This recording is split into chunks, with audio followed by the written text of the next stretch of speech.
আসসালামু আলাইকুম। আজকে বাবার বাড়ি থেকে এসে বৃষ্টি শুরু হলো, মানে কাল বাবার বাড়ি থেকে আসার পরে আজকে বৃষ্টি শুরু হলো। তখন স্বামী বললো কি খিচুড়ি খাবো, আর ছেলে বললো কি হলুদ ভাত খাবো, হলুদ হলুদ খিচুড়ি খাবো আর কি। তারপর খিচুড়ি রান্না শুরু করে দিলাম। প্রথমে পেঁয়াজ আর কাঁচামরিচ দিলাম চিড়ে, তারপরে সব বাটা মশলাগুলো দিয়ে দিছিলাম। এবার চালগুলো দিয়ে দেবো এর ভিতর, চাল ডালগুলো। এবার লবণ পরিমাণ মতো দিলাম, হলুদটাও পরিমাণ মতো দিয়ে দেব। এরপর ভালো করে মিক্স করে নেব, যাতে লবণ হলুদ সব জায়গায় ঠিকঠাক মতো পৌঁছে যায়, সাথে মশলাগুলো।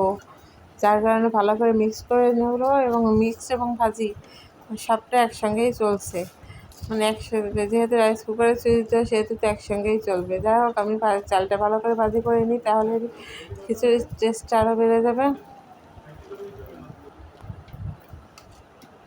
এই দেখেন আমার চালটা মোটামুটি ভাজা ভাজা হয়ে আসছে। এখন এতে পরিমাণ মতো পানি দিয়ে দেবো,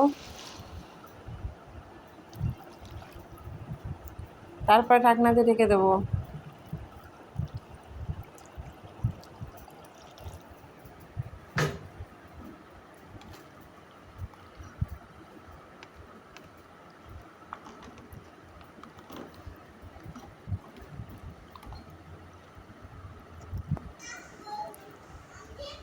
এদিন বাবার বাড়ি থেকে যেগুলো আনছিলাম ওইগুলো তখনও গুছাচ্ছি আর কি, সেই দিনের ব্যাপারটা আপনাকে। আর দেখেন বাবার বাড়ি থেকে ফ্রিজ এখন আনছিলাম, ওটা আপনাদের দেখানো হয়নি, এটা ফ্রিজেই থেকে গেছে।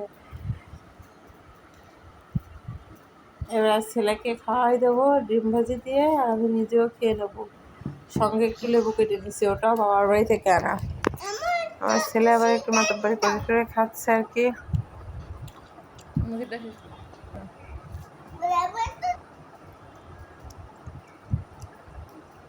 ছেলে বললো কি আম্মু লেবু চেপে দাও, আমি লেবু দিয়ে খাবো। অবশ্যই আমি কিন্তু এটাকে ছেলেকে ডিম ভাজি দিয়ে খাওয়াচ্ছি না, এটা কিন্তু রোস্ট। আমার ছেলে রোস্ট খাইটি রেখে রেখে দিয়েছে, এখন সেটা তাকে খিচুড়ি দিয়ে দিচ্ছি। আমার অবশ্যই খিচুড়ি দিয়ে রোস্ট খেতে ভালো লাগে না, তারপর পোলাও দিয়েই খেতে বেশি ভালো লাগে, কিংবা শুধু। আমার ছেলে আবার খিচুড়ি দিয়ে খেতে চালো, তা খাও, তোমার বাবা যেটা ভালো লাগে তুমি সেটাই খাও, আমার কোনো আপত্তি নেই।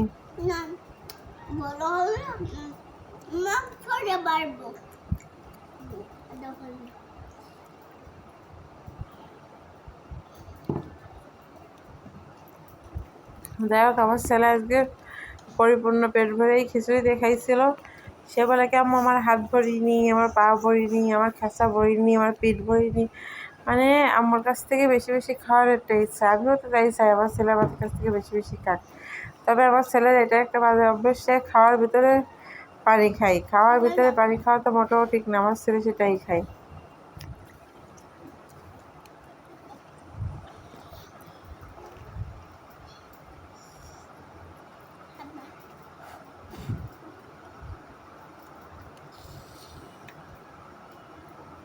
আর যে কাঁঠালের বিচিগুলো আনছিলাম সেগুলো ছিল সিদ্ধ করে দিচ্ছি। আজকের মতো আল্লাহ হাফেজ।